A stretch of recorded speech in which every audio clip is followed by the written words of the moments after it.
Happy Wednesday po sa ating lahat. Ako si Benison Estareja. Patuloy po ang paglapit sa kalupaan nitong low pressure area sa may silangan ng Mindanao. As of 3 in the afternoon ay huli itong namataan, higit 300 kilometers na lamang sa silangan ng Surigao del Sur at hindi pa rin nakikita na magiging isang bagyo. Subalit aasahan na po as early as this afternoon hanggang mamayang gabi ang mga pag-ulan na minsan ay malalakas dito po sa may Eastern Visayas, Caraga Region, Davao Region at maging dito rin po sa may Central Visayas and Northern Mindanao. Direktang epekto na po itong low pressure area. At simula po bukas ng madaling araw hanggang sa magdamag po, asahan po bukas ang mataas na tsansa ng mga pag-ulan sa malaking bahagi ng Visayas, Mindanao at Katimugang Bicol dahil din sa LPA. Samantala, yung isa pang tropical depression o sama ng panahon sa labas ng Philippine Area of Responsibility, lumakas pa at naging isang tropical storm at meron ng international name na Hagupit. Ito po ay contribution ng bansang Pilipinas. Huling namataan ng bagyong Hagupit, higit 2,100 kilometers naman sa silangan ng Mindanao, south of Mariana Islands.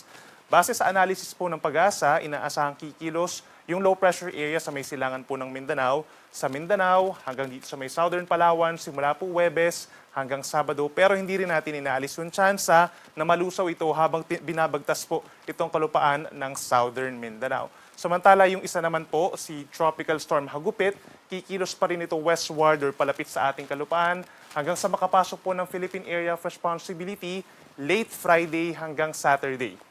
Sa pagpasok po niya ng PAR, papangalanan po natin ito na Kaloy. Ito naman yung local name, no? Or yung magiging pangatlong bagyo for this year, 2026, at unang bagyo sa buwan po ng Mayo. Kikilos ang bagyo generally northwestward or pahilagang kanluran habang nandito sa may hilagang bahagi ng Philippine Sea. Sumaring magkaroon ng effect directly pagsapit po ng early next week dito po sa may eastern sections ng Bicol Region and Eastern Visayas. Maaari rin magkaroon ng mga pag-uulan dito sa may silangang parte pa ng Cagayan Valley, Aurora and Quezon. By next week pa po yan. Pero nandun din yung chance base sa ating assessment na habang malapit siya sa kalupaan po ng Quezon ay humihina po ito, no? Habang mataas po yung tinatawag na shear line o yung pagkakaiba po ng hangin doon, maring makasira po ito sa sirkulasyon ng bagyong magiging si Kaloy. Habang kapansin-pansin din sa ating latest tropical cyclone potential, meron pang isang possible po na low pressure air na bubuo within this week or papasok galing po dun sa labas ng ating TC information domain, papasok po siya at maaaring kumilos generally west-northwest po, papalapit muli dito sa ating kalupaan o sa ating Philippine Area of Responsibility at pumasok ng ating PAR pagsapit po ng early next week habang nandito sa may area po, nasa may silangan ng Luzon, yung isa pang bagyong tatawagin po natin na Kaloy. So lagi magantabay sa ating mga updates dahil posible pa mabago yung scenarios natin regarding sa track, intensity at effect nitong tatlong binabantayan po natin na potential na weather disturbances. Para naman sa lagay ng ating panahon bukas, that's Thursday, May 7, asahan po sa malaking bahagi ng Visayas and Mindanao ang mga pag-ulan dulot mismo ng low pressure area. Umaga pa lamang, meron ng minsang malalakas na mga pag-ulan dito sa may Eastern Visayas. Mag-ingat na po sa banta ng mga biglaang pagbaha at pagguho ng lupa, lalo na po yung mga malapit po sa mga kabundukan. Samantala sa natitirang bahagi ng Visayas, umaga pa lamang, makulimlim ng panahon at may tsansa rin ng mga light to moderate rains at minsan lumalakas pagsapit po ng hapon hanggang gabi kapag meron tayong mga thunderstorms or pagtilda at pagkulog. Kaya mag-ingat na rin po sa mga posibleng pagbaha at pagguho ng lupa at laging magantabay sa ating mga advisories and possibly heavy rainfall warnings. Temperatura natin sa malaking bahagi ng Visayas, posibleng umabot lang sa 31 degrees Celsius. At dito naman sa bandang Mindanao, dahil dun sa low pressure area, sa may Caraga Region, umaga pa lamang mataas na po ang tsansa ng mga malalakas na ulan. Ganyan din dito sa malaking bahagi ng Davao Region. At dito rin sa may Bukidnon, Misamis Oriental and Camiguin, direktang epekto po yan ng low pressure area. Sa natitirang bahagi ng Mindanao, sa umaga, light to moderate rains, posible kalat-kalat pero hindi tuloy-tuloy. Pero pagsapit po ng hapon hanggang gabi, may tsansa na rin ng malalakas na ulan at thunderstorms sa may Socsalgen, rest of Northern Mindanao, Bangsamoro Region, and Zamboanga Peninsula. Kaya mag-ingat din po sa banta ng mga pagbaha at pagguho ng lupa. At kung lalabas ng bahay for Visayas and Mindanao, make sure na meron tayong baon na payong or kapote. Temperatura natin sa may Zamboanga magiging mainit bago umulan, 34 degrees Celsius, habang sa may Davao City hanggang 32 degrees. At dito naman po sa Palawan, asahan ng fair weather conditions, wala pang aasahang matitindi at tuloy-tuloy ng mga pag-ulan, minsan lamang kumukulimlim pagsapit ng gabi hanggang sa hating gabi. At magpapatuloy ang mga pag-ulan dito sa may Palawan pagsapit pa sa araw ng Biyernes. Sa ating mga kababayan po dito sa Luzon, umaga pa lamang may tsansa na po ng pag-ulan sa Katimugang Bicol. Yan ay dahil dun sa low pressure area. Mataas ang tsansa ng ulan sa may Catanduanes, Albay, Sorsogon at Masbate, even dito sa may Camarines Sur. Pagsapit po yan ng hapon at maaaring magpatuloy hanggang sa gabi, mag-ingat sa mga minsang malalakas na ulan na maaaring magdulot ng pagbaha at pagguho ng lupa. Habang nasa natitirang bahagi naman po ng Luzon, asahan pa rin natin yung fair weather conditions. So ibig sabihin, wala naman tuloy-tuloy at malalakas sa mga pag-ulan.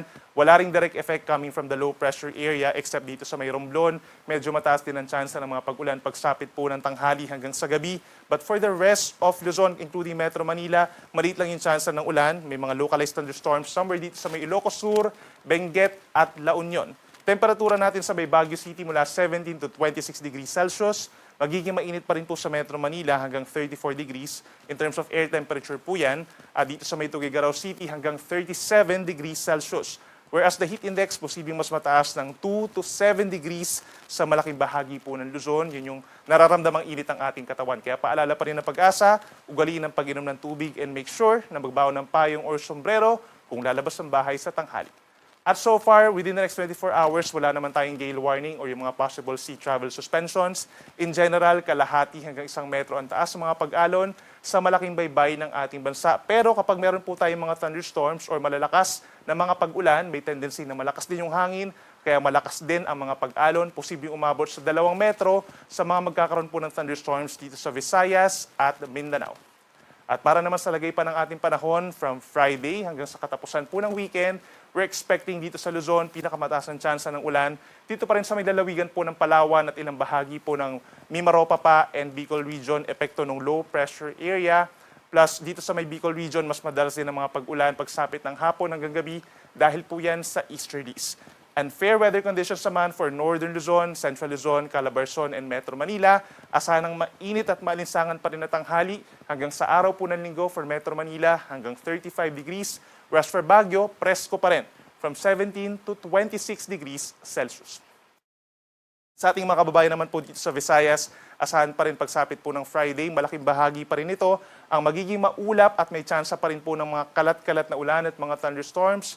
Pagsapit po ng Friday ng tanghali hanggang hapon, mataas ang tsansa ng ulan sa may Western Visayas and Negros Island region. Maaari pa rin magdulot ito ng mga pagbaha at pagguho ng lupa. Pagsapit ng Friday ng gabi hanggang sa araw po ng linggo, improving weather conditions dahil either nakalampas na yung low pressure area or nalusaw na ito habang tumatawid po ng kalupaan ng Mindanao. So asahan ang bahagyang maulap na kalangitan, madalas aaraw na po, lalo na sa araw ng linggo, at may tsansa pa rin ng mga localized thunderstorms pagsapit po ng Sunday afternoon dun sa may Summer Island dahil dun sa papalapit na bagyong tatawagin po nating Kaloy.